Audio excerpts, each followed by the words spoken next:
Sila ang mga taong higit na pinagpala kaysa mga apostol.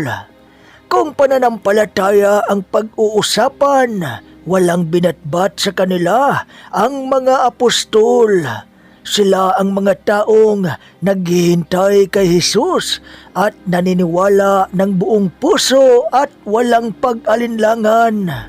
Ang kanilang pananampalataya ay walang bahid na kasinungalingan at pagkukunwari. Hindi na nila kailangang makakita pa ng himala para sila'y maniwala. Habang ang mga apostol ay isa-isa pang kinausap ni Jesus para sumunod sa Kanya. At hindi ito naging madali para kay Jesus dahil ang iba sa kanila ay kailangan pang magpaalam sa kani-kanilang mga pamilya. At hindi rin may pagkakaila na ang iilan sa mga apostol ni Jesus ay nagkaroon pa ng pag-aalinlangan. Kagaya na lang kay Felipe. Sinabi ni Felipe kay Jesus, "Panginoon, ipakita mo sa amin ang Ama at masaya na kami." Ngunit sinabi ni Jesus sa kanya, "Felipe, kay tagal na ninyo akong kasama. Hanggang ngayon, hindi mo pa ako kilala. Ang nakakita sa akin ay nakakita na sa Ama." At ang pangalawa sa mga apostol na nag-aalinlangan ay si Pedro.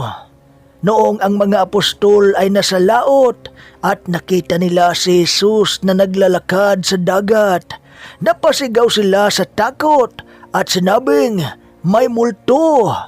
Mababasa ito sa Mateo chapter 14 verse 25. Hindi lang pag-aalinlangan ang kanilang nararamdaman, kundi takot ang namayani sa kanilang puso't isipan. At doon din ay sinabi ni Pedro, "Panginoon, pupunta ako sa inyo." At sinabi ni Jesus, "Halika." Pero pagbaba ni Pedro mula sa bangka at nakaiilang hakbang pa lang siya, unti-unti siyang lumubog sa dagat at humingi ng tulong. At agad naman siyang nahawakan ni Jesus at sinabi ni Jesus sa kanya, "Bakit ka nag-alinlangan? Kay liit ng iyong pananampalataya." Sa lahat ng mga apostol, si Pedro ang nagkaroon ng mas higit na pag-aalinlangan at kulang sa pananampalataya. Katunayan, noong sinabi din ni Pedro na handa siyang makulong para kay Jesus, maipagtanggol niya lamang ito. Ngunit sinabi ni Jesus sa kanya, "Pedro, bago pa man tumilaok ang manok, ay ipagkakaila mo na ako ng 3 beses." At nangyari ngayon, 3 beses niyang ipinagkaila si Jesus sa mga tao.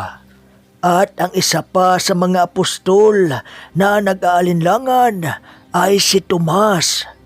Noong nagpakita si Jesus sa kanyang mga alagad pagkatapos ng kanyang kamatayan, nabigla sila. Hindi sila makapaniwala na nabuhay si Jesus.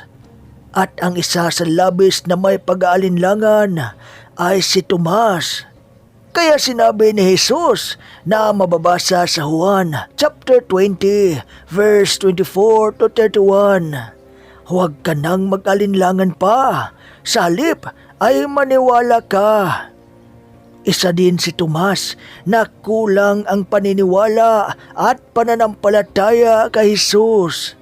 Dahil sinabi pa ni Tomas noon, hindi siya maniniwala nga nabuhay si Jesus kung hindi niya ito makikita at mahahawakan ang butas ng mga pako sa kanyang kamay.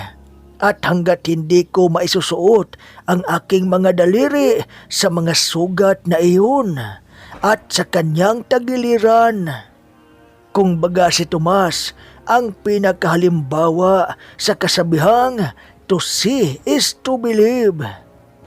At marami pang mga himala ang ginawa ni Jesus para lamang lubos ang magtiwala sa Kanya ang mga apostol. Pero iba ang mga taong ito na sinasabi kong higit na pinagpala kaysa sa mga apostol. Sinabi ni Jesus, mapalad ang mga taong naniniwala kahit hindi nila ako nakikita. At sila ang mga mapalad na naniniwala kay Jesus. Una, ang babaeng 12 taon nang may sakit at siya'y gumaling dahil sa kanyang pananalig at pananampalataya kay Jesus. Mababasa natin sa Mateo chapter 9 verse 18 to 26 at ganito ang sabi, habang sila ay naglalakad, lumapit sa likuran ni Jesus ang isang babaeng 12 taon nang dinudugo at hinahawakan ang laylayan ng kanyang damit at sinabi ng babae sa sarili, mahawakan ko lamang ang kanyang damit, gagaling na ako. At lumingon si Jesus at pagkakita ni Jesus sa babae, sinabi niya, anak, lakasan mo ang iyong loob, pinagaling ka ng iyong pananampalataya. Noon di gumaling ang babae. At ang isa ding bulag na lumapit kay Jesus, hindi niya inantala ang hirap ng kanyang kalagayan. Makalapit lamang siya kay Jesus dahil alam niyang gagaling siyang muli at muli siyang makakakita. Siya ay si Bartimeus na anak ni Timeus. Siya ay isang bulag. Narinig niyang dumaan si Jesus na taga Nazaret. Sumigaw siya, Jesus, anak ni David. Ngunit sinaway siya ng mga taong nakapalibot sa kanya at sinabihang tumahimik. Ngunit nilakasan pa niya ang kanyang pagsigaw. Sabi niya, anak ni David, maawa po kayo sa akin. At doon ay pinalapit ni Jesus ang bulag at sinabi, ano ang gusto mong gagawin ko para sa iyo? Tanong ni Jesus. Sumagot ang bulag, Guro, gusto ko pong makakitang muli. At sinabi ni Jesus, kung gayon, magaling ka na dahil sa iyong pananampalataya. Doon din ay nakakakita siyang muli at sumunod kay Jesus. Mababasa natin ito sa Marcos chapter 10 verse 32 to 52. Lahat ng mga may sakit na tumawag kay Jesus ay gumaling dahil sa matinding pananalig at pananampalataya.